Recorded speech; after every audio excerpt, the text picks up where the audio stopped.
동안 조직 신학을 할 텐데, 이 조직 신학을 통해서 우리 하나님이 누구신지, 또 우리 교회가 무엇인지, 참된 예배가 어떤 것인지 이런 내용들을 공부하는 시간들을 갖겠습니다. 우리 조직 신학을 누구에게 배우겠다냐, 참 이게 중요합니다. 왜냐하면 조직 신학도 자유주의 신학, 자유주의 신학도 보면은 무슨 실존론적이나 또 이 관념론적이나 이런 독일계 그런 오랫동안 내려왔던 그런 이념적인 그런 존재신학 공부가 있고, 또 우리 영국이나 미국에서 우리 복음주의적인 입장에서 오는 개혁주의적인 그런 이제 관점에서 우리 존재신학 공부하는 것도 중요하고, 저는 특별히 성경신학을 공부를 했기 때문에 저는 이제 성경적인 관점에서 보는 조직신학을 강조할 것입니다. 그래서 이제 성경신학과 조직신학의 큰 차이점이 뭔가 하면은, 이제 본래 이 교의학, 조직신학이 먼저 된 게 아니고 이 성경에서 나왔기 때문에 성경을 체계적으로 보고 이제 성경에 대한 내용들을 정리를 하는 것이 이게 성경신학이거든요. 그래서 성경신학의 그 방법은 이렇습니다. 창조신학을 공부합니다. 구속신학을 공부합니다. 또 섭리, 역사신학을 공부합니다. 또 이제 지혜신학을 공부합니다. 또 이제 복음 신학을 공부해요. 그리고 바울 서신에 나오는 교회 신학을 공부를 합니다. 그리고 종말 신학을 공부합니다. 이렇게 하는 것을 우리 성경 신학이라 그렇게 얘기합니다. 그래서 이제 성경에 있는 것을 체계화시키는 거. 이 중요한 것은 어느 쪽을 체계화시키느냐 할 때는, 지난 기독교 2000년 동안 조직신학은 많이 헬라 사상을 가지고 이걸 체화시키기 때문에 좀 히브리 사상이라든지 성경에 있는 본래 본질의 그거와 좀 이렇게 빛나는 그런 이제 신학이 된 겁니다. 그래서 이 헬라 신학적으로 신학을 공부하다 보면은 이게 이제 쪼개지고 이렇게 분석적이고 또 신앙 고백적인 것이 많이 빠져 있고, 성경 본래 가르치고자 하는 하나님의 언약 사상이 이게 조직 신학에서는 거의 배제되는 이런 오류를 이제 범하게 된 것입니다. 그래서 흔히 조직 신학 하면은 어렵고 딱딱하고, 또 이것은 좀 성경 말씀에 좀 우리가 뜨겁게 우리 성신님의 감동을 받고 좀 이루고 싶은데, 조직 신학 공부하면은 그 불을 끄는 이런 소방수 역할을 하는 것이 흔히 조직 신학입니다. 그래서 제가 배웠던 조직신학의 그 경험을 보면은 나는 학자들의 이름을 많이 배워요. 조직신학자의 그런 뭐 폴티리라든지 또 불투만이라든지 몰투만이라든지 뭐 이런 학자들의 그 중심한 이런 신학을 배우기 때문에 상당히 좀 문제가 있습니다. 그래서 저는 어떻게 하면 성경신학적으로 이 조직신학을 볼 것이냐, 그런 거를 이제 주요 이제 관점을 두고, 물론 우리가 신학을 하기 때문에 이런 내용에 대해서 전혀 무시할 수는 없습니다만은, 그래서 우리가 이번 학기에서는 제가 이제 개혁주의적인 그런 신학 쪽에서 우리가 공부를 하겠습니다. 우리 개혁주의도 보면은 이제 이 대개 개혁주의에서 은사론이 좀 약해요. 이제 성신론이 약하기 때문에, 그래서 이런 점은 이제 보충해가면서 우리가 공부하려고 합니다. 오늘은 우리가 첫 시간이고 또 이렇게 우리 긴 겨울 방학을 보내고 해서 제가 지금 또 꿈만 꾸면 계속 성지순례 꿈을 꾸고 있습니다. 여기가 이집트인지 또 요르단인지 이스라엘인지 우리 집인지 할 정도로 지금도 이제 그런 여독 가운데서 이렇게 제가 지내기 때문에 요거를 제가 좀 이렇게 정리를, 사진 또 이런 걸 정리를 이렇게 해봤습니다. 그래서 오늘은 첫 시간이니까 요거를 좀 이렇게 한번 공부하면서, 여러분들이 성지순례를 비록 못 갔다 오시더라도 이거를 자세히 보시면은 이제 잘 볼 수 있는 그런 내용들을 이렇게 한번 정리를 해보았습니다. 여러분, 한번, 요 내용은 다시 이제 우리 그 메타버스 성지순례 시간에도 할 텐데, 제가 요점만 간단히 이렇게 좀 말씀을 드리도록 하겠습니다. 지난 2월 13일부터 25일까지 12박 13일 동안 우리는 이집트를 시작해서 사우디아라비아 그리고 요르단 거쳐서 이스라엘까지 다녀오는 정말 대역전을 했습니다. 제가 성지순례 80여 회 갔다 왔습니다만은 이번만큼 이 여정이 좀 복잡하고 네 개 나라나 이렇게 출국하고 입국하고 출국하고 입국하고 이런 경우는 참 처음이었습니다. 그래서 많이 힘들었고 또 많이 장거리였고 또 이제 험한 길 진짜 시내산 경로만 해도 이게 도로 포장도 안 돼 있고 길이 없는 그런 사막길을 집차를 렌트해가지고 다녔던 이런 여정이어서 좀 힘이 들었습니다만은 참 유익한 시간이었습니다. 출애굽의 목적은 한마디로 바른 예배 회복이었습니다. 하나님께서 Let my people go in order to serve me. 나를 예배하기 위해서 이제 내 백성을 보내달라고 이 바로와 또 바로 앞에서 모세와 아론이 이렇게 했던 것입니다. 그래서 우리 출애굽기 3장 12절, 18절 또 7장 16절, 8장 1절에 보면은 늘 이렇게 하나님께 예배하기 위해서 왜냐하면 그가 처음 하나님께 부름을 받을 때에 내 발의 신을 벗어라 그렇게 하시고서는 하나님이 3장 12절을 보니까 내가 정녕 너와 함께 있으리라 내가 이 백성을 애굽에서 인도하여 너희가 이 산에서 바로 이 모세가 하나님을 처음 만났던 이 산, 이 신의 산에서 하나님을 섬기리니 이것이 내가 보낸 증거니라 이렇게 말씀을 하고 출발을 했던 것입니다. 자, 우리 다시 그 지도를 보면은 카이로라고 해당되는 거기서부터 시작을 해서 텔라비브, 이스라엘의 텔라비브 공항에서 우리가 돌아왔습니다. 갈 때는 카이로 공항, 올 때는 텔라비브. 그래서 이게 이제 비행기로 이동해야 될 그런 거리인데도 우리가 다 자동차로 이 4개국을 저희들이 순방했습니다. 고센 땅에 보면은 람셋과 비돔을 볼 수 있는데 그리고 이제 저 끝에 이제 알렉산드리아는 고센 땅의 수도입니다. 그게 이제 지중해를 만나는 항구가 있고요.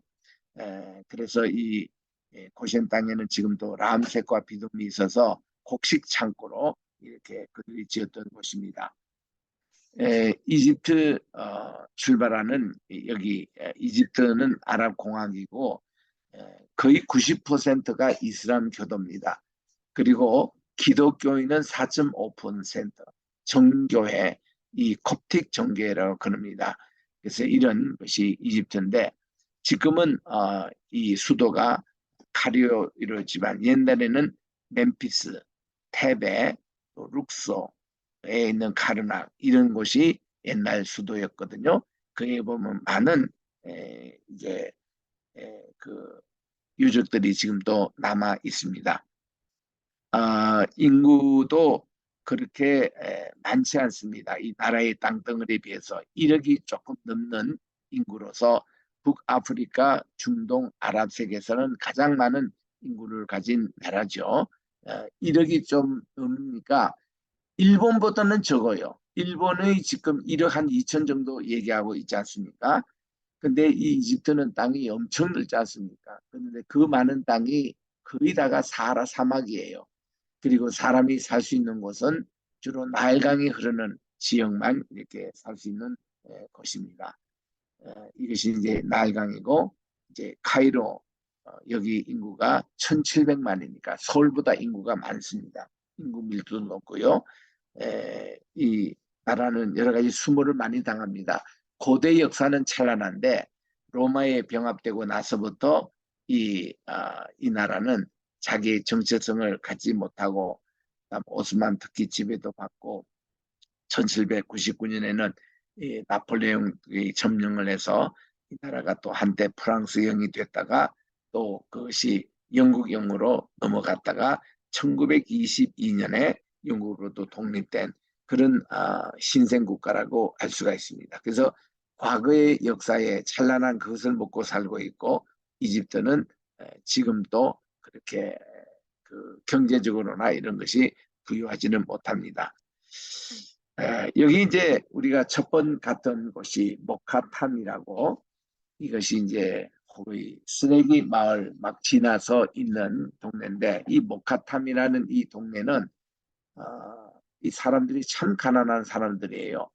그 카이로 전지에서 쓰레기들을 다 모아다가 재활용품으로 이렇게 그 분류를 해서 사는 사람인데 그야말로 참 가장 밑바닥의 사람이죠. 이런 생계를 유지한 사람을 자발린이라 그렇게 얘기합니다. 약 2만 명의 자발린들이 거주하는 이 마을. 그래서 일명 쓰레기 마을까지 얘기하는데 가비지 시티라고 부릅니다. 그때 이제 모카탐 지역의 자발린들이 대부분 크리스찬들이라는 것입니다. 그래서 콥트 교회 교인들이에요. 이분들이 나가는 교회가 이 마을을 지나자 맨 끝에 있는 동굴교회가 있습니다. 여기에 보면 모카탐의 자발린들이 종교적인 구심점 역할을 하는 곳인데 여기에 그야말로 매주마다 2만 명씩의 성도들이 와서 예배를 드리는데 무슬림 국가에서 최대 교회입니다. 이런 교회가 없어요. 이 모카탐은 이걸로 유명한데 전혀 이슬람 국가에서는 이 교회를 알리지 않습니다. 그래서 우리가 크리스찬들이 알고 이곳으로 찾아가는 곳인데요.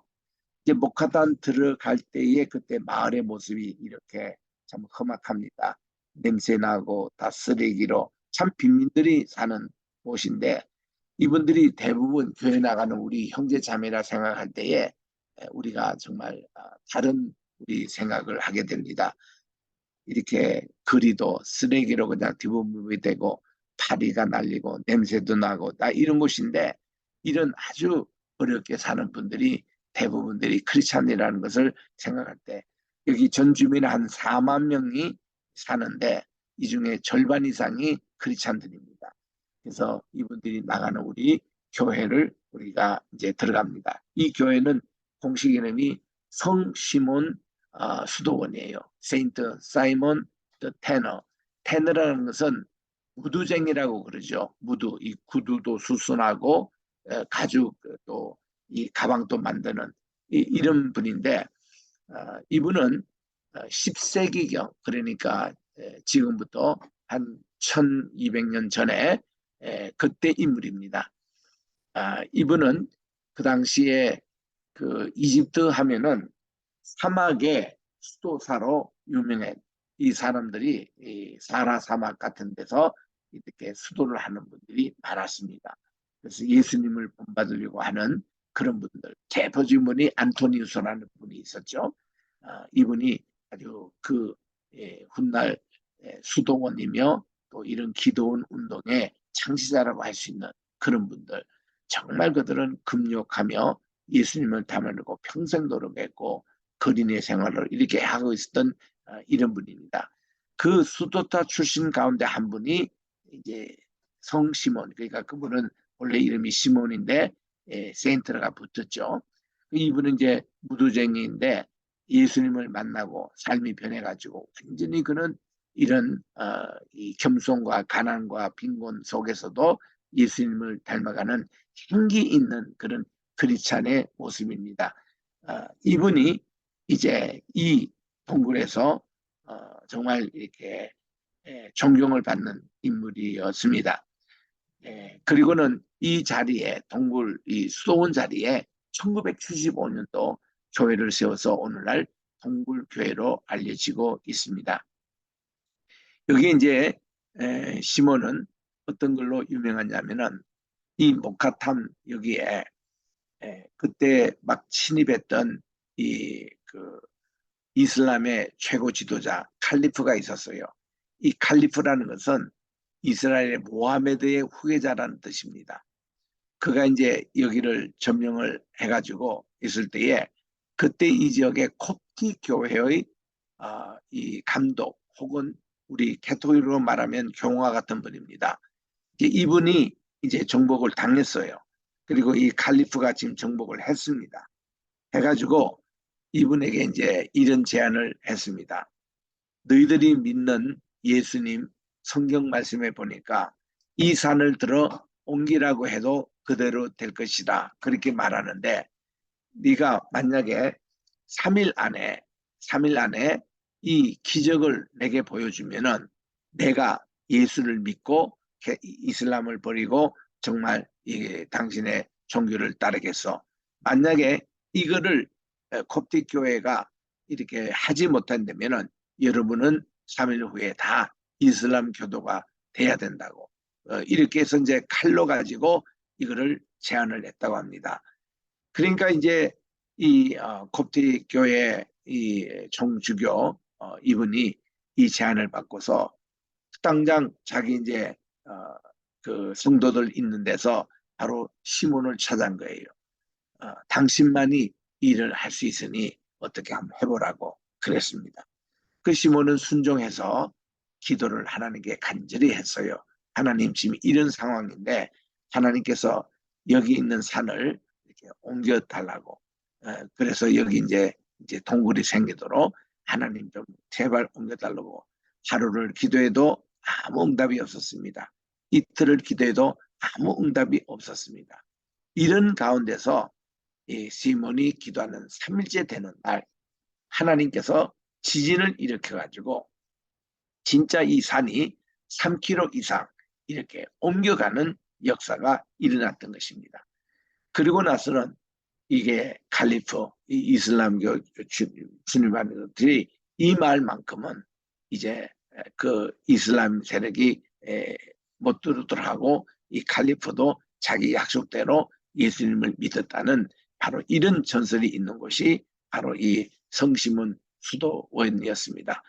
그래서 여기는 가장 그 자발린 아까 그 쓰레기 주워 가지고 재활용해서 사는 아주 저소득적 사람들이 몰려들어서 예배를 드리고 있던 곳을 1975년도에 정말 그들이 이제 교회당을 이렇게 세웠는데 우리가 이제 그 교회 재단에서 찍은 사진이고 교회당 들어가서 찍은 사진인데 이게 이제 밖에서 제가 설명하는 장면이고 보세요. 이 밖의 모습이고 동굴교회 안의 모습이에요. 이 의자만 해도 2만 개가 있더라고요. 그래서 이러한 동굴교회 꽉 찹니다. 예배가. 금요 예배도 꽉 차고 토요일도 찬대요. 그리고 왜냐하면 이 사람들이 쓰레기를 다 줍고 하는 자발인들이 좀 많기 때문에 토요 예배도 그렇게 많이 온대요. 그리고 주일 예배는 말할 것 없고 여기 이제 꽉 차는 이런 동굴교회 참 그 모습이 대단했습니다. 그리고 이 동굴 위에도 전부 다 벽화를 그려놓고 있는데 이 좌석을 보세요. 제가 여기 딱 서니까 여의도 순복음교회 좌석보다 꼭 배 이상 이 좌석이 그렇습니다. 이거를 쫙 이렇게 펴는 이런 교회다. 동굴교회가 이슬람권에는 최대 교회입니다. 여기는 계속 부흥하고 있어요. 여기 보면은 거기 벽면에 이렇게 쭉 보면은 예수님의 부활에 대한 것도 새겨두고 예수님의 십자가상 이것도 동굴벽화에 다 새겨놓고 그리고 이제 겨울에 그들이 예배드릴 장소가 필요한데요. 이번에 우리 갔던 곳이 겨울철 아닙니까? 이제 겨울이 막 끝나는 데인데 밖에서 예배 드리기는 약간 쌀쌀한 날씨입니다. 그래서 이들이 간절히 기도를 하면서 했는데 그 앞에 이 정말 동굴을 만들 어떤 공간이 있었다는 거죠. 그런데 이제 그들이 이 라마단 그 이제 그 이슬람에서 축제가 있을 때에 저녁에 이제 막 떠들고 소음 불고 뭐 그럴 때에 그 이 겨울 예배당을 만들기 위해서 여기 이제 다이마이트를 시연설해 가지고 이거를 터뜨려서 그게 이제 이 공간이 나왔다는 것입니다. 그래서 이렇게 지은 것도 얼마 되지 않아요. 아까 그 야외에 있는 것은 한 2만 개 정도 자리를 마련하는데 이 겨울에 좀 따뜻한 곳 이런 새로운 동굴의 것은 이제 좌석이 한 1,500개 정도 더라고요. 그래도 뭐 들어가니까 아주 크고 우리가 바로 이 재단에서 우리 카이로에 도착하는 도착 예배를 드렸습니다만은 참 이런 예배당을 우리들이 살펴보았습니다. 그 다음에 이제 카이로 시내에 있는 우리 점심하고 시내에 있는 피난교회, 예수님께서 여기 2년 반 동안 3년 반 동안 여기 피난하셨죠. 이제 예수님이 태어나시자 베들레헴에 이거 헤롯 왕이 예수님이 도피한 사실을 알고 또 동방박사들이 도피한 사실을 알고 2살 이하는 다들 죽이도록 해서 그때 이제 예수님이 피했지 않습니까? 그래서 와서 이집트 여기 카이로 중심으로 이렇게 다니셨대요. 그래서 여기 주님께서 머무시는 곳에 오늘날 기념 교회가 있는데 이거를 아부사르라고 그럽니다. koptic 교회 여기 있는 교회에서 예수님이 이 koptic 교회라는 것은 여기 지금 올드 카이로에서도 옛날 거기 있는 곳인데 교회가 지금도 많습니다. 모스크보다는 교회가 더 많은 곳이에요. 거기에 예수님의 피난교회 옆에는 세인트 조지, 이 조지 교회라고 koptic 교회에 있어서 큰 교회, 모교회가 있고 그 옆에는 또 유대인의 회당이 있더라고요. 벤 에스라 시나고가 있고 koptic 교회란 이 알렉산드리아의 본부가 있고 이것을 시작한 분이 마가입니다. 우리 마가복음을 썼던 이 마가가 이 알렉산드리아 가서 복음을 전했거든요. 그 이후로 여기 이제 koptic 교회가 시작이 됐는데 정식 시작은 451년에 칼케돈 우리 제4차 공의에서 예수님의 양성론 그러니까 인성과 신성 여기에 관계를 이제 451년에 정하면서 그렇게 됐잖아요. 이 관계는 서로 이게 바꿀 수도 없고 변화될 수도 없고 이게 서로 이렇게 대립될 수도 없고 하여튼 이 양성론을 교묘하게 이렇게 끼워 맞춘 게 칼케돈 교리였거든요. 그때에 여기 그 koptic 교회는 예수님의 단성설 주고자 한다고 이제 일종의 파면을 했습니다. 그래서 이단시 된 거죠. 이 단성론이라고 얘기하는 것은 예수님의 인성과 신성 부분에 있어서 이게 완전한 인성과 완전한 신성 이게 아니고 이제 예수님이 신성독이 강하다고 얘기를 했던 그런 단성설. 451년에는 이렇게 콥틱이 캐톨릭 교도에 의해서 이단시 됐고요. 그리고 요거보다 앞서 있었던 에베소 회의가 있었습니다. 381년에 있었던 에베소에서는 이제 네스토리우스가 그렇게 또 단성설 주장하다가 이제 이단으로 이렇게 됐습니다만은 지금 이제 살펴보면은 캐톨릭이 이단으로 했던 것을 우리 복음주의 교회에서 이단으로 하면 안 됩니다. 우리 이단에서 보니까 경교라고 얘기하는 네스토리우스 거기에서 예수님의 그 어떤 단성설 얘기해서 이단으로 정제가 됐는데 사실은 381년에 캐톨릭이 성모 마리아를 신성하기 위해서 그 마리아를 데오도코스라고 하나님의 어머니라고 그렇게 추앙했거든요.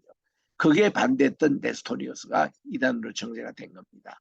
그리고 451년 이회에서도 이 캐톨릭의 이런 양성론 그 보면은 참 애매해요. 우리 그 니케아 신조에도 나오지만 베레 호모 베레 데우스 하나님을 이렇게 완전한 이 신성과 완전한 인성이 결합된 이런 모습으로 이 교회를 만들어냈는데 거기에 대해서 이 koptic 교도가 이제 좀 반발을 일으키며 좀 캐톨릭의 어떤 대항을 한 거죠.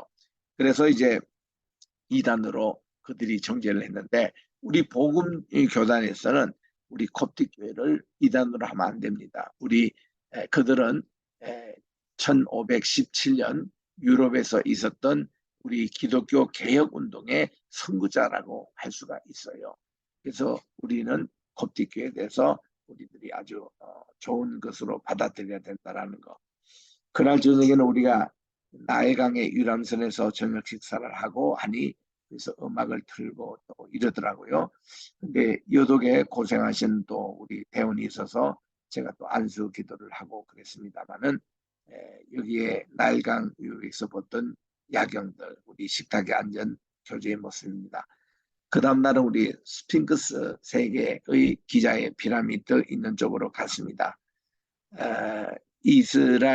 이집트에서는 이거를 한번 볼 필요가 있는데, 이게 언제 세련되는가니 BC 2600년경에 세워진 거예요. BC 2600년 같으면은 우리가 천지 만물 창조, 하나님이 세상에 빛이 삶이 빛이 있었고 해서 우주 만물이 창조된 게 우리가 대개 BC 4000년 이렇게 보거든요. 그리고 나서 우리 아담과 하와가 창조가 되고 에덴 동산 시절이 약 이제 이렇게 내려오다가 그들이 범죄를 해서 쫓겨나가지고 그렇게 해서 이제 우리 그 노아의 시대까지가 그 에덴 동산 쫓겨난 것부터 노아 시대가 약 1000년이 흐릅니다. 그래서 이제 BC 한 3000년경에 이 노아의 그 홍수 사건이 난 겁니다. 그리고는 이제 아라라산에서 방주가 이제 머물러졌고 거기서 다시 인류가 시작이 됐지 않습니까? 시작이 됐는데 약한 이 그 아브라 아니 그 노아의 둘째 아들인 함의 아들인 그 이 저주를 받아요. 그 아버지 노아 할아버지가 포도주에 취해가지고 버섯 몸으로 있을 때에 둘째 아들 함이 이거를 보고 두 형제에게 가서 뭐 재밌게 이렇게 얘기했던 것 같아요. 그러니까 우리 야벳과 우리 셈은 뒷걸음 쳐가지고 아버지를 덮여주고 했는데 노아가 그때 일어나서 이 둘째 아들 바로 이 함의 그 아이를 가나안 족속을 이렇게 저주를 했습니다. 그 후에가 여기 이집트에 가서 세운 나라가 바로 이 이집트거든요. 그래서 이제 이때 노아 홍수 일어난 한 350년 후에 여기 이집트에 가서 왕조를 시작한 겁니다. 그래서 여기 지금 이 피라미드는 아브라함이 그 후에 갔을 때도 봤을 것이고 또 요셉이가 이집트를 다스릴 때에 그대로 이 피라미드가 존재한 것이고 또 예레미야가 망명할 때도 여전히 있었고 그리고 이제 훗날 예수님께서 그 마리아와 요셉과 함께 피난 가실 때도 이거를 봤을 그때 다 있었던 이 피라미드입니다. 그 이거를 보면은 성경에 나오는 뭐 우리 노아 홍수 직후에 있던 것은 아라라산에 지금 방주가 그대로 지금 있지 않습니까? 그리고 이집트에 가보면 그 후에 한 200년 지나서 고왕조가 시작됐던 이집트의 이 왕조 그대로 우리가 볼 수가 있습니다. 그래서 이것이 그대로 이렇게 있다는 이게 가장 중심적인 이 피라미드가 이제 쿠푸라고 그럽니다. 이게 제 4왕조 두 번째 왕인데 그리고 이제 그분의 아들인 카프레가 있습니다. 그리고 그분의 손자가 되는 그런 피라미드가 이렇게 세 개 나란히 있는데 높이는 또 다 틀려요. 이게 이제 스핑크스는 그 아들 카프레 피라미드를 지키고 있는 소신으로 제작돼서 높이가 20m고 폭이 19m고 길이가 73m 되는 사자의 몸뚱이리 하면서 여정의 몸을 가진 신화적인 식물이죠. 이게 이제 소진의 역할을 합니다. 해가 뜨는 동쪽을 바라보고 100년의 노동자가 3년 동안 그 노동자가 3년에 걸쳐 만들었던 것이 이 스핑크스고 이게 준비하는 과정이 100년 걸렸다고 그렇게 설명해 나옵니다. 1920년부터 80년 사이에 현재 모습으로 복원이 됐는데 이 가보면은 코가 이렇게 다 짓눌려 있어요. 그 당시 전쟁에서는 항상 이긴 자가 진자의 그런 신화며 공상이며 그런 우상들을 이렇게 파괴하는 그런 풍습이 있었어요. 그래서 스핑크스는 가보면 코가 이렇게 하게 되어 있습니다. 이집트가 전쟁에서 많이 졌지 않습니까? 저 바벨론, 아시에라부터 전쟁을 많이 졌고 결정적인 것은 클레오파트라 때에 그때 이 로마에 의해서 점령을 당했습니다. 그 후로 이제 이 그 별로 힘을 못 썼죠. 톨레미 왕조가 있었는데 그 톨레미 왕조의 마지막 왕인 클레오파트라 때에 이것이 완전히 로마 때 이제 멸망당했거든요. 그런 당할 때마다 이렇게 이제 그 파괴가 됩니다. 자, 그래서 이런 우리 스핑크스 앞에서도 사진을 찍고 저 멀리 보이는 세계인제 피라미드의 가장 높은 이 쿠프 왕의 피라미드는 높이가 147m가 됩니다. 그리고 이제 아들 카프레 그것은 137m가 돼요. 한 10m 차이밖에 안 납니다. 그러나 좀 떨어진 저 손자 저기는 높이가 66m가 얼마 되지 않아요. 사진상 보면 비슷한 높이 같은데 저기가 많이 좀 낮습니다. 66m. 그리고 이제 스핑크스 있는 곳으로 이렇게 봅니다. 그래서 우리 이것을 마치고 또 우리 식사를 하고 여기 보니까요 여기 이 스핑크스 가장 대표적이죠. 여기에 가보면 두 발톱 사이에 비석이 하나 있는데 어떻게 이 스핑크스가 발견됐다라는 그것이 나옵니다. 투투모세 4세 그 훗날 이분이 바로가 된 사람이에요. 청년 시절 때에 그가 여기서 낮잠을 자고 있었는데 꿈속에서 갑자기 이것을 파라라고 그랬겠다 했대요. 그래서 그가 파보니까 이 스핑크스가 나온다는 겁니다. 그 전까지만 해도 모래에 이렇게 다 수백 년 동안 이렇게 있던 곳으로. 그래서 이것이 발견된 지 4,500년 전에 발견된 겁니다. 그래서 이제 그게 가보면 이제 꿈의 얘기다. 그래가지고 주로 이 스핑크스 앞에 주변에 보면은 젊은 연인들이 와서 이렇게 사랑을 고백하고 청혼을 하는 곳, 또 이렇게 결혼식도 종종 하기도 하고, 또 이 앞에서 뭐 아리아 같은 거, 오페라 같은 것도 많이 이렇게 공연하고 하는 그런 장소로 사용하는데, 하여튼 이런 꿈에 관한 그런 내용들이 거기서 나옵니다. 참 기자의 세계 피라미드만 있는 게 아니라 그 옆에 보면은 이 보조 피라미드가 있어요. 이 계단식으로. 요것은 뭔가니 이 피라미드 안에는 바로만 이제 묻히는 것이고 요 옆에는 귀족들, 그 당시 장군들 이런 분들의 피라미드도 옆에 이렇게 있다고 합니다. 그래서 이제 여기 대표적인 세계 피라미드가 쿠프 왕이 대표적이고 그 옆에 앞으로 스프링크스 바로 옆에 있는 것이 카프레 피라미드고 그 다음에 이 손잡는 맨카우레 이렇게 해서 세계 피라미드가 대표적으로 있는 것입니다. 가까이 본 우리 스핑크스 이 스핑크스가 보고 있는 것이 태양이 떠오르는 태양을 향해서 이렇게 정면으로 있는 것입니다.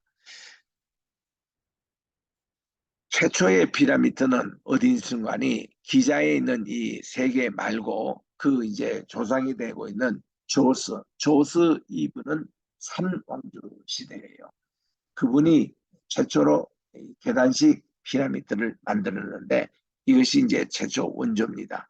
본래 그가 계단식으로 만들기 전에 그가 이제 1평만 했는데 그 후에 이것이 쌓아졌다고 해요. 왜냐하면 왕의 권위를 위해서 이렇게 되고 이 모든 피라미드나 이 계단식 이게 다 문간이 이 사하라 사막에는 산이 없어요. 높은 곳이 없습니다. 인간이 일부러 이렇게 만든 거예요. 왜냐하면은 저 피라미드에 묻히는 바로 왕들이 영원불면수를 믿어가지고 그들이 죽더라도 그들은 영원히 이 이집트를 다스린다. 그런 사상이 있어요.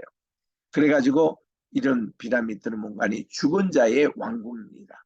왕궁을 이렇게 만들었던 것이어서 처음에는 이 계단식으로 있었는데 이것이 그 쿠프 왕의 아버지가 스네프루인데 이분은 이렇게 오늘날 삼각형으로 피라미드를 만들다가 도중에 이게 공사 차질이 생겨가지고 굴절이 됐대요. 이렇게 온전히 완성이 되지 못하고 그래서 이거를 굴절 피라미드라 그럽니다.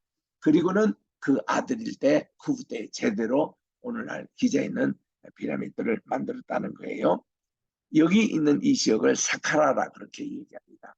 이 기자에서 남쪽으로 30분 거리에 있는데 거기에 우리가 가서 보고 그래서 우리 실제로 이 이집트에는 300 바로가 있었기 때문에 300개가 피라미드가 발견되었는데 지금 현재 발굴된 것은 138개입니다.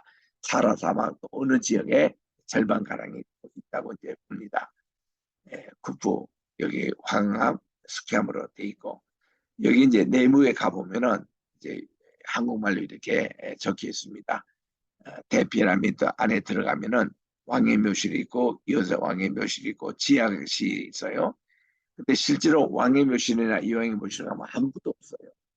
그러니까 진짜 미라는 이 지하실에 보관될 것이다. 아니면은 도구를 예상해서 진짜 그 미라는 여기 옆에 별실에다가 숨겨둘 것이다. 그렇게 학자들은 보고 있습니다. 좌우지간 왕의 묘실 딱 가보면은 좌우에 공기통이 다 있어요. 그래서 이게 공기가 이렇게 들어오도록 돼 있는데, 이 가운데 이 왕의 묘실과 여왕의 묘실은 진공 상태로 만들었다는 겁니다. 그 당시 정말 지금부터 4,700년 전에 어떻게 이런 구조를 만들었냐, 다들 정말 궁금해하는 그런 구조를 이렇게 만들었습니다. 또 들어가는 입구를 보면은 당시 그 북극성, 그것이 딱 입구에 비추고 있어가지고 이 전체가 하나의 무슨 왕의 묘실이라기보다 이것이 과거에 전기를 충전한 발전소는 아니겠느냐, 이런 이론도 세운 분이 있을 만큼 이렇게 이 첨성술로도 굉장히 뛰어난 그런 것을 여기서 이제 보고 있습니다. 그래서 이제 구부왕의 무덤이 가장 그 대표적이고, 요셉을 알지 못하는 세왕이다. 우리 출애굽기 1장 8절에 나오지 않습니까? 이분이 투투모세 1세일 가능성이 있다. 그렇게 이제 보고 있습니다. 그래서 투투모세 1세가 1506년부터 1494년도 이때 이제 통치한 것인데, 그리고 그 다음에 보면은 합세수트가 나오잖아요. 이분이 모세를 나일강에서 건져가지고 그를 양자로 삼고 또 모세라는 이름을 지어준 분이 합세수트입니다. 그래서 이제 모세는 이렇게 합세수트가 그 당시 공주였기 때문에 자기는 아기를 못 낳았어요. 그래가지고 이제 바로가 이제 이제 대가 끊기는 그런 위기에 이 모세를 만들어가지고 모세가 자기 이제 바로 가문을 이렇게 키웠는데, 그가 40세 이집트 군인을 죽이고 도망간 관계로 이 하셉수트가 최초로 이 여자로서 바로가 됐답니다. 그래서 세 바로가 있는데, 이분하고 네페르티티, 우리 이제 아케나톤 그 부인이 됐던 이 네페르티티가 바로가 됐고, 그 후에 또 이제 맨 마지막 바로인 클레오파트라, 이 세 여자가 있습니다. 그런 합세투트, 요 중간에 있는 이분이에요. 이 합세투트인데 지금 그 옆에 투투모세나 투투모세 1세, 2세 보면 다 턱 밑에 이렇게 수염이 달려 있습니다. 수염이 달려 있는데 합세투투 여왕도 그의 석권에 가보면 수염을 달고 있어요. 가짜 수염이죠. 왜냐하면 이 수염을 달고 있는 것이 신이래요. 이집트에서는 우상, 신으로 대접할 때는 이것을 턱수염을 이렇게 달게 돼 있습니다. 그래서 이 여성도 뭐 이 특수입이 나오지는 않지만은 이거를 닮으로 신적인 대접을 받았다는 거죠. 이게 이집트의 그 신화입니다. 학대를 받을수록 이스라엘 백성들은 점점 늘어났는데 그들이 세웠던 국고성이에요. 이게 국고성을 이렇게 지었지만 하나님은 점점 이들로, 그리고 이제 국고성 지을 때에 집을 또 사용하겠지 않습니까? 여기 있는 이런 집들 해서 이렇게 진흙을 이렇게 반죽해 가지고 그들이 벽돌을 만들어서 이제 그 국고성을 지었습니다. 근데 히브리 산파인 시브라와 부하의 정말 지혜로로 말미암아 남자가 태어나도 죽이지 않고 살려주었고, 여기가 이제 인공위성에서 찍히는 이집트의 모습입니다. 나머지는 다 사막인데 나일강이 흐르는 여기만 푸른 숲을 이루고 있고, 그리고 농경지 모든 밭들이 이렇게 있습니다. 그리고 여기에 사람들의 주거지가 있는 것이죠. 나일강의 모습입니다. 여기는 카이로 주변의 나일강 얼마나 로맨틱하고 생명의 젖줄입니다. 이런 강을 볼 때에 제1재앙이 뭐였습니까? 나일강 이것이 피로 변하는 거예요. 젖줄이 피로 변해서 그들이 일주일 동안 고생했습니다. 그러니까 이런 나일강을 보고 또 이 나일강의 주신이 누군가니 송아지 신입니다. 이거를 하토로 신이라 그러고 또 아피스 신이라 합니다. 두 가지 이름이 있어요. 그들을 이 나일강이 마지막 이제 쫙 윤곽하게 퍼지는 장소가 오늘날 카이로에서 시작해가지고 역삼각형 이거를 이제 델타 지역인데 이쪽으로 쭉해서 지중해로 이렇게 가는 이것이 고센 땅이거든요. 그래서 이스라엘 백성들이 400년 동안 이제 이집트 있을 때는 이렇게 아피스 신이나 하토르 신에 대해서 굉장히 익숙했습니다. 송아지 신이죠. 그래서 그들이 이제 시내산 밑에서 모세가 오래 내려오지 않으니까 아론 중심으로 우리가 이집트로 인도할 신을 만들자. 그렇게 해서 그들이 금송아지를 만들게 됐던 원인이 다 여기서 이제 그런 생활에 익숙해서 그렇습니다. 이 나일강. 이집트 박물관에 25만 점이 있는 유물들이 있는데 이거를 전시하기 위해서는 다 4만 점, 5만 점밖에 전시를 못해요. 그 나머지는 이렇게 두었다가 교체를 해가지고 그들이 이렇게 하는데 여기 딱 가보면은 첫 번 나오는 것이 투탄카멘 이런 스핑크스가 있습니다. 투탕카멘이 누군가 하면은 바로 그 남과 북 이집트를 통일시킨 아켄나톤 그 왕의 아들이 투탕카멘입니다. 투탕카멘은 9살에 바로가 돼가지고 그가 18살에 죽고 말았어요. 그래서 참 젊은 나이에 죽고 또 얼굴도 참 미남입니다. 그런데 그 이집트의 모든 바로의 이 모든 무덤들이 다 도굴당했어요. 도굴당해가지고 많은 유품들이 이집트에 있지 않고 다 해외에 가 있습니다. 저기 그 대형 박물관 브리티시 뮤지엄 거기 가도 많은 카류에서 발견됐던 그것이 거기 전시돼 있고 또 프랑스의 파리에 있는 루블 박물관에 가도 많이 있고 또 미국에 와서 워싱턴에 있는 그런 스미스 소년 이런 박물관에 가보면은 이집트에 있어야 될 많은 유물들이 거기 와 있어요. 시카고 일부에도 보스턴 거기도 다 있는 걸 제가 봤습니다.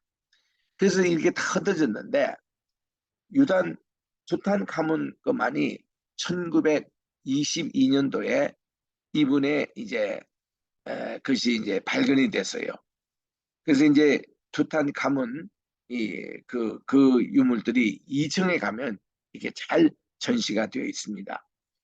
여기 박물관 입구에 가면 로제타 석비가 나오는데 이 로제타 이 석비가 다 이제 예, 그 조금 그 설명하고 지나갈게요.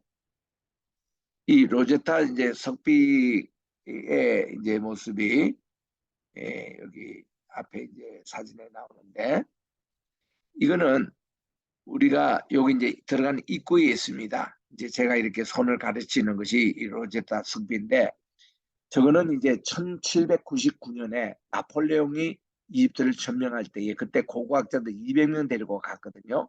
그때 발견된 것이 이 로제타 석비가 발견된 거예요. 거기 글씨가 있습니다. 이집트의 상형 문자가 섞여 있고 밑에는 고대 헬라어가 있어요. 그리고 밑에는 그들이 이제 지방에서 쓰는 사투리가 그게 이제 적혀 있는 것입니다. 이게 고고학자들은 글씨가 발견되면 굉장히 엑사이팅합니다. 이제 그렇게 참 귀한 것인데 이거를 1822년에 프랑스에 있는 상폴리온이 이거를 해독해 냈어요. 그 후로 이제 고대 근동학이 시작이 됐습니다. 이집트의 상형 문자를 읽지 못했는데 그거를 고대 헬라어와 비교해서 이거를 다 밝혀냈어요. 지금은 이 이집트의 상형 문자를 다 우리가 해독해내는데 그 발견됐던 유명한 로제타 석비 여기 이제 입구에 걸려 있습니다. 근데 애석하게도 이것이 진품이 아니에요. 진짜 진품은 어디 있냐면은 이 영국 대형 박물관 그 지하에 보관되고 있습니다. 그래서 그게 위조예요. 저 모조품입니다. 모조품이 여기도 있고 또 영국 그 박물관에도 진짜 그는 지하에 있고 위에 이제 걸려 있는 것이 모조품이고 또 루블 박물관에도 있고 또 이 모조품이 이 미국에도 와 있습니다. 그래서 이제 그것을 이제 여기서 보는 건데 좌우지간 여기서 2층에 가면 이 투탕카멘 얼마나 얼굴이 잘생겼습니까? 18왕조 바로 신왕조 들었으면서 이 아케나톤의 그 아들인데 그가 18세에 암살을 당했거든요. 이게 암살당한 것도 몰랐어요. 그런데 1922년도에 이제 이 투탕카멘의 가면이고 앞에 이제 동상인데 이 발굴이 됐는데요. 이거는 이집트 정부에서 발견 다 했기 때문에 한 점도 해외 뺏기지 않고 이제 가지고 있는 그 이집트가 가지고 있는 유일한 그런 것이 바로 이 툰탕카멘의 유품입니다. 이것이 오늘날 카이로 그 박물관에 다 전시되고 있다는 것입니다. 그분의 양어머니가 이 네페르티티입니다. 아마 우리 네페르티티는 세계적인 미모의 대명사라고 할 수 있죠. 이분에 대한 유품도 불행하게도 카이로에 없습니다. 어디 가면 독일의 베를린에 가 있어요. 베를린에 거기 가보면은요. 베를린을 닉네임이 투탄카멘의 양모가 되는 네페르티티 시티라고 할 만큼 그들이 독일이 자랑하고 있습니다. 우리가 이거를 가지고 있다고. 그 네페르티티는 바로 아케나톤의 부인이었죠. 그리고 이것이 아까 투탕카멘의 양모였습니다. 이런 것을 우리가 볼 수 있고 거기에 이제 왕이 탔던 병거 또 왕들의 미라가 전시된 것을 우리들이 둘러보고 있습니다. 로제타 승비 아까 말씀드린 대로 이것을 다시 한번 봅니다. 그래서 이 출애굽의 여정이 고센 땅에서 시작해가지고 시내 광야를 거쳐서 누에바 항구에서 홍해바다를 건넜어요. 그리고 오늘날 사우디아라비아에 있는 바로 그 미디안 땅에 이렇게 건너가지고 수르 광야를 이제 거쳐서 진짜 시내산이 이게 자벨 라우스라고 라우스 산으로 그렇게 되어 있는 그 현장을 우리가 갔습니다. 람셋의 국구성을 샀던 터가 있어요. 양모였던 합세투트 그의 신전이 룩소에 있습니다. 이게 다 합세투트의 신전입니다. 대단합니다. 자, 누에방 항구에 우리 도착했을 때에 모세가 여기서 이제 바다를 가르고 걷는 장소인데 여기에 한 기둥이 있어요. 이게 이제 솔로몬 왕이 세운 기둥입니다. 거기에 석비에 지금은 이거 다 그 마모시켜가지고 글자 자체가 없어졌어요.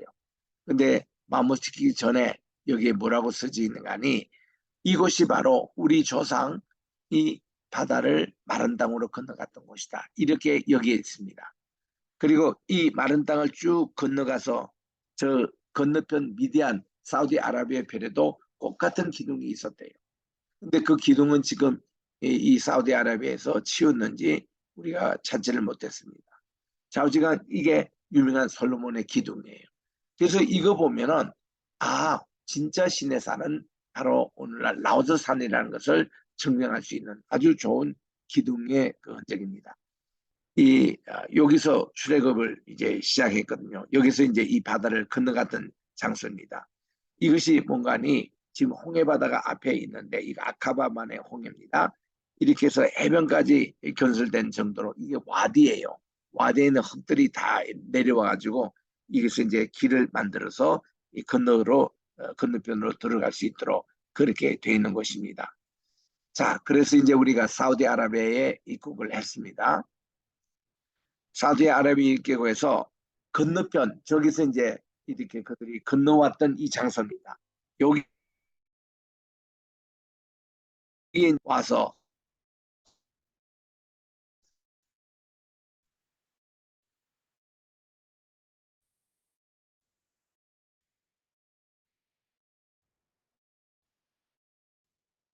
이렇게 시커먼 바위로 지금 이따 전에 갈라지고 물병이가 쓰고 그럴 때에 큰 지진이 일어나가지고 이렇게 용암이 이렇게 분출되고 했던 그것이 다시 물이 이렇게 이제 덮여서 그 이집트의 병거와 바로가 거기서 다 수장됐지 않습니까?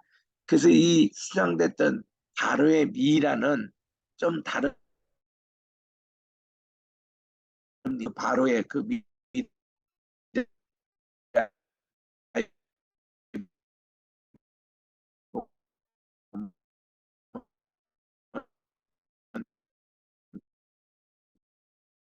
여기 바다 이제 시커먼 이 바위 밑에 가보면 산호초가 그렇게 많이 있습니다. 이 산호초가 어떻게 생긴가 하면은 그 많은 말들과 그리고 이집트의 병거들이 다 여기서 수장됐지 않습니까?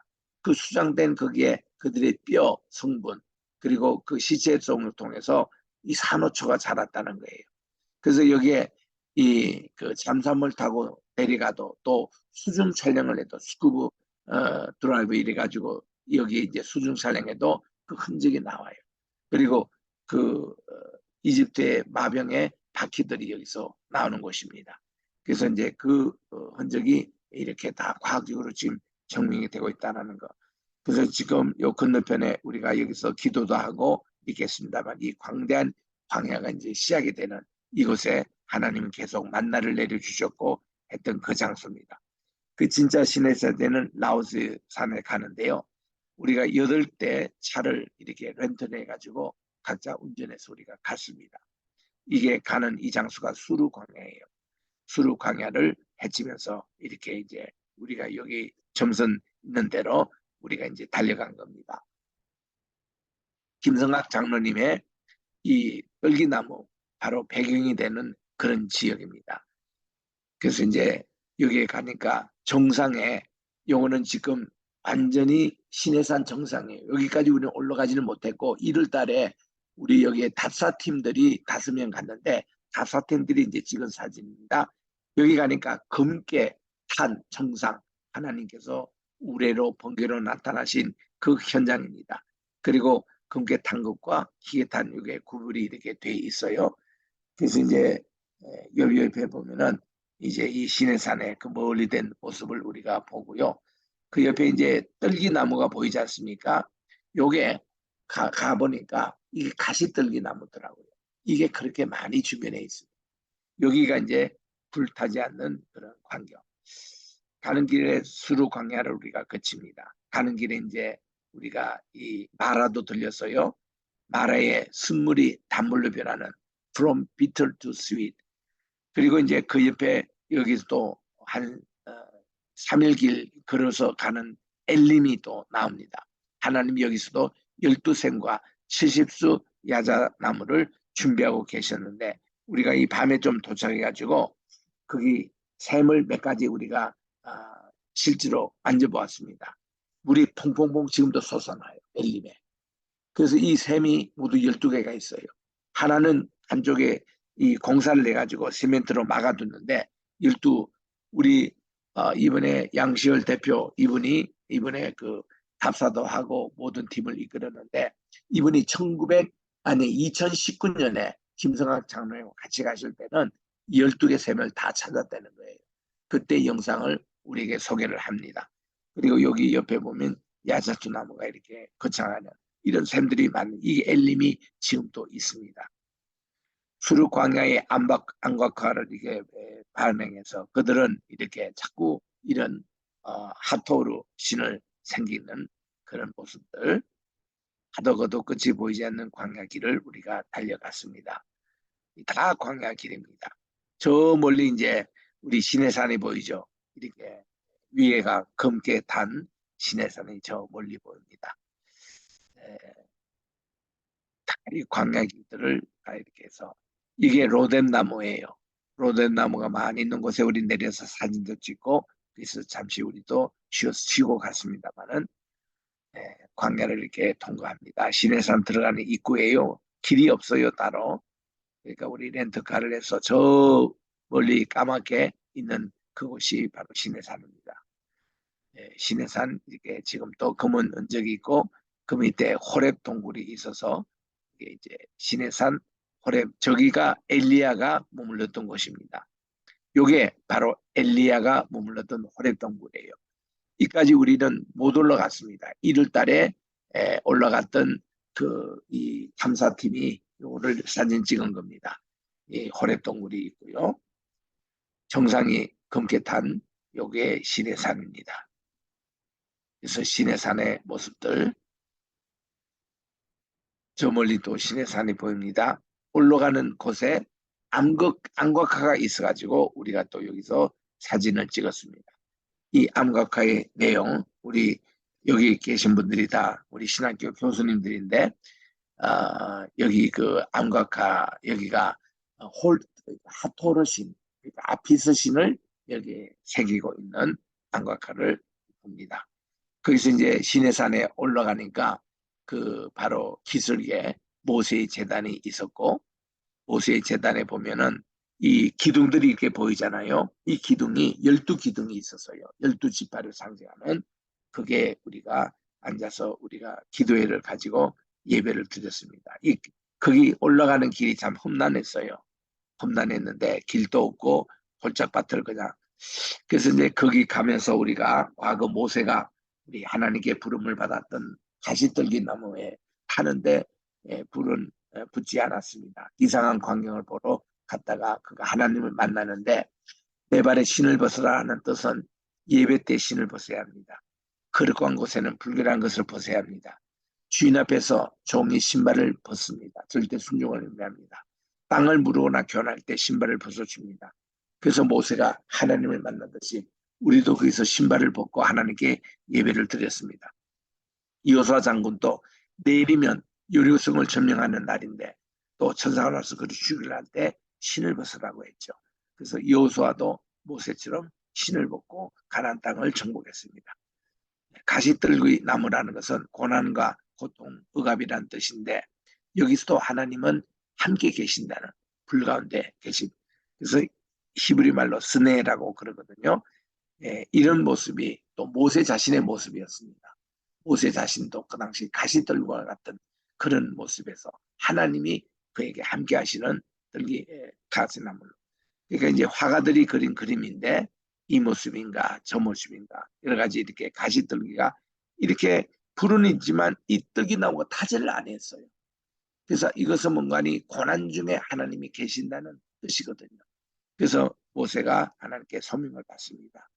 우리 여기 이종훈 교수님 네 분인데 신발을 벗고 하나님께 지금 기도하고 있습니다. 우리 예배자들 다 우리 그랬습니다. 다 신발을 벗고 여기서 하나님께 예배를 드렸습니다. 우리 예배 드리고 기념 촬영하는데 여기가 좀 험난해서 다 올라오지 못했어요. 모두 우리 41명이 갔는데 우리 요 사진은 지금 절반밖에 안 됐죠. 여기서 우리 예배를 드렸습니다. 이는 호렙 동굴에 올라갔던 우리 답사팀이에요. 지난 1월 달에 그분들이 올라가서 찍었던 사진입니다. 밖과 안의 모습. 요게 호렙산은요, 바로 시내산 바로 밑에 있습니다. 밑에 있어가지고 모세도 이 시내산과 호렙산 그 중간에서 말씀을 받지 않았겠느냐. 왜냐하면 모세는 시내산 정상에 못 갑니다. 거기에 불이 나타나고 번개가 치고 하나님의 임재, 감히 그는 접근을 못했죠. 그래서 이 호렙산과 이 시내산 중간쯤 거기서 그가 하나님 말씀을 받았을 것이다. 요거는요, 우리 다섯팀, 요번에 우리는 못 갔습니다만 다섯팀들이 지난 1월 달에 정상에 올라갔습니다. 시내산 5명이 올라가지고 찍은 사진입니다. 시내산 밑에 개울이 흐르고 물이 흐릅니다. 12지파 상징하는 여기서 우리 예배를 드렸습니다. 그리고 좀 옆에 가니까 르비딤 반석이 나와요. 모세가 지팡이로 치니까 이렇게 물이 콸콸콸 쏟아진 이런 모습들을 보지 않습니까? 이 밑에 사람들 보세요. 얼마나 조그맣니까?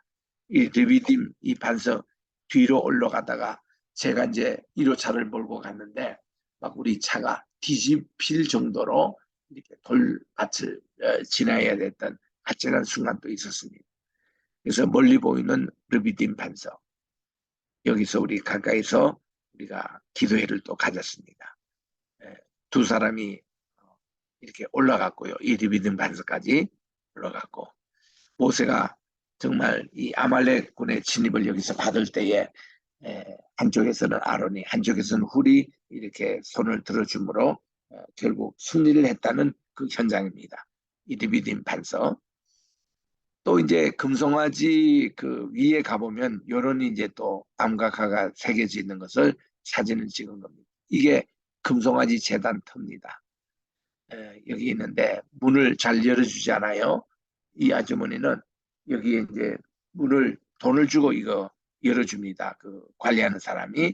그래서 우리는 돈을 내고 문을 우리 따고 들어갔는데 이 재단 꼭대기에 또 이런 언적이 있어요. 이거는 뭔가니 금송아지가 부서지고 나서 이것이 다 여기에 홈이 돼가지고 이제 아무것도 남아있지 않는 그 터에 지금 또 물이 고여 있는 것을 우리 저 이바울 목사님이 가서 찍은 겁니다.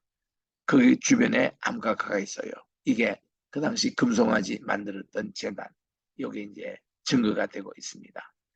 그리고 지금은 훼손돼서 없는 메노라의 암각화가 시내산 주변에 있는 것인데 지금은 이게 사우디아라비아 사람들이 이걸 다 깨고 말았어요.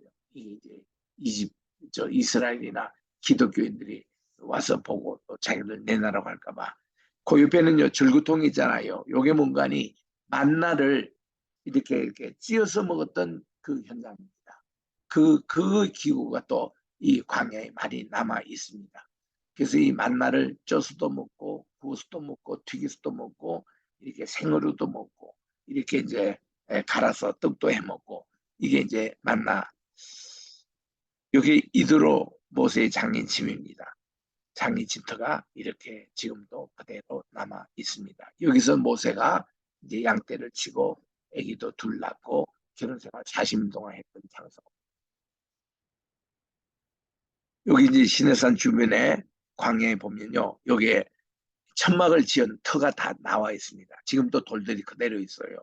여기서 천막을 짓고 성막을 만들고 이스라엘 백성들이 200만, 300만 여기서 생활했던 그 넓은 공간이 나옵니다. 우리 가짜 시내산에 가면 이런 공간이 전혀 없어요. 전혀 없는데 여기에 이런 게 있습니다. 천막 튼 것이 그대로 지금도 남아 있습니다. 이분이 현지 가이드예요.